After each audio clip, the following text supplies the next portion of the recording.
Oh, welcome, ladies and gentlemen. I have to readjust this because it's my new style.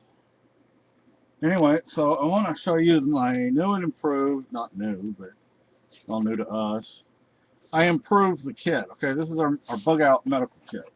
Now, we have an M3 Medics bag in there, but this can be attached to the Alice pack, and it can be attached to my wife's LBV, load bearing vest. And it can be attached to my, well, I say wife. She'll be my wife in less than a month. To her bug out bag as well. This is a sustainment pouch. If you wanted to, you could, clip on like a shoulder strap. This is the back of it. This is the front of it. Now I just kind of went through and got some stuff and put in here. So. Uh,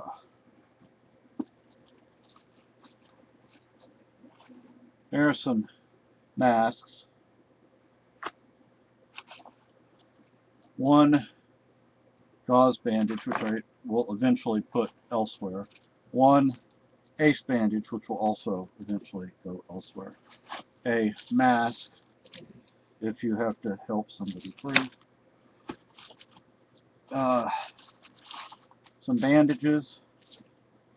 These are 3x3,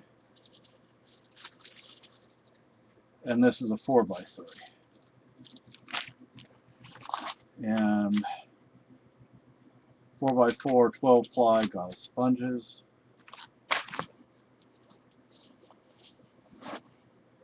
This little thing here, put on your belt right through there. No, I'm not flipping you off. Some gloves. Yes, he is. Some gloves. He's bad. A stethoscope, forceps, and bandage scissors.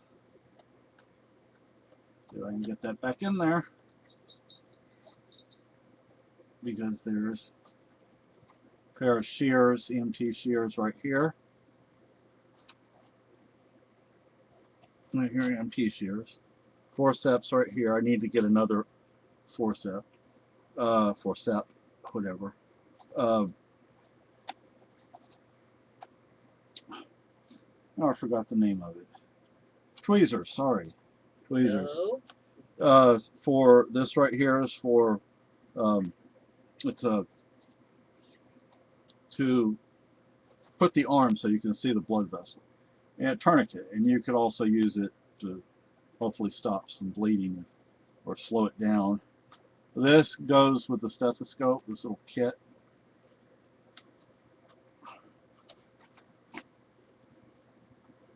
Close that. And then we have the field surgical kit. Mine are, open that up now.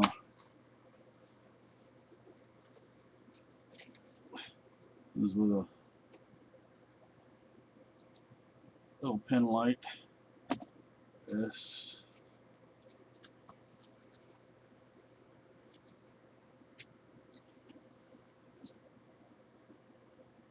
You have your little minor field surgical kit as things you would need in there. Scalpel handle has a little pocket here, has at least one scalpel blade in there, has some more stuff in there.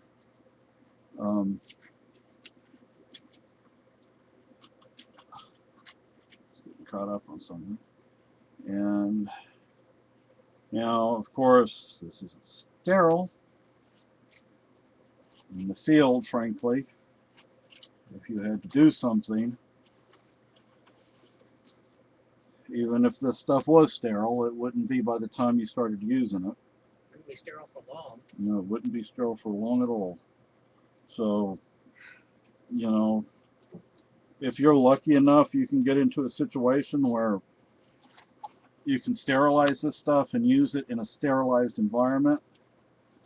Great, but Good luck at that. yeah, because you don't have an emergency room. Well, even an emergency room is not sterile. It's relatively clean, but it's not truly Cleaner than the field. what. Cleaner than the field would be. Yeah, that's true. It's cleaner than the field would be, and it, an ER is not a Crap. operating room, and this has a Molly on the back of it. And then I've already showed you this, but I'll show you again. This has some sutures in it, but this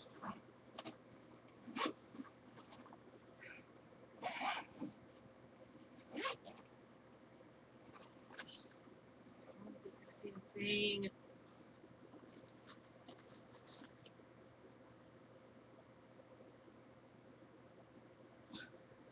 right here has some silk thread. You'd use that for suturing. If you had to. I mean, you know, if you had to. I'll show you something else that a lot of people may not think about or may not know about. Do you know what super glue was originally used for? It started in World War II, and then it really expanded in Vietnam.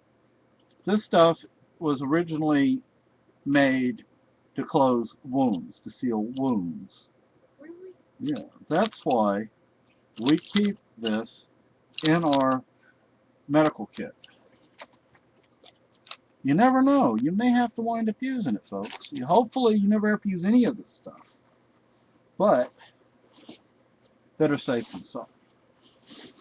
That's how I look at it.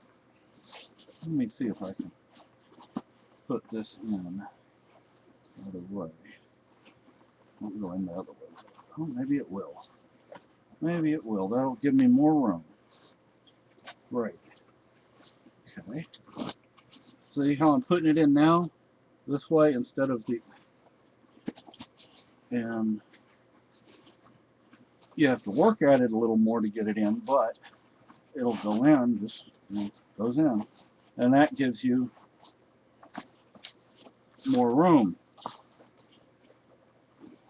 And then this will go in over here to one side. Actually, you know what? When it goes in that way, you can't put this in on the side. You have to put it on top. So, Really? this has to come out. It's like a jigsaw puzzle. Yeah. So this has to come out and go back in this way. And then this pouch, like an EMT pouch, will go in over here to the side. The surgical pouch kit will go on the other side. And like I said, you know, this stuff will be, some of this other stuff will be put into other things eventually. And then the bandages, the gauze, just slips right behind the blue first aid kit. And whoops, I forgot to put that back in there. Let me show you if I can find it. It should be right here on my desk. Some stuff fell earlier, so it is right this minute. But it's a pen light. It actually came with, or we got it at the hospital up in Lebanon. Bought it there. And breathing mask just goes on top. And these you would probably use for yourself, for dust, for dirt, whatever. And those go right in there. That goes right there. And I think that's everything. Oops, except for the super glue, which just sits right in there. You take this drawstring. It has a drawstring. I wouldn't pull too hard on it though. Close it up. And you just kind of sit that inside. Whoops, sorry. There we go. What did you think of those little day packs you seen today? Interesting. And Little tiny baby backpack. yeah. And there you go. Everything is in here, nice and snug. There is definitely a little room to spare because I could loosen this right here, you know, and put more stuff in here. But this keeps it in. Of course, eventually I'm going to want to put one of those 2 or 3 gallon freezer bags and put everything in it, you know, and seal it up and keep it cleaner and better organized so it's less likely to fall out. But there you go. This is a MOLLE 2 sustainment pouch that is going to be one of our primary medical pouches. So, and by the way, this is gold, not orange.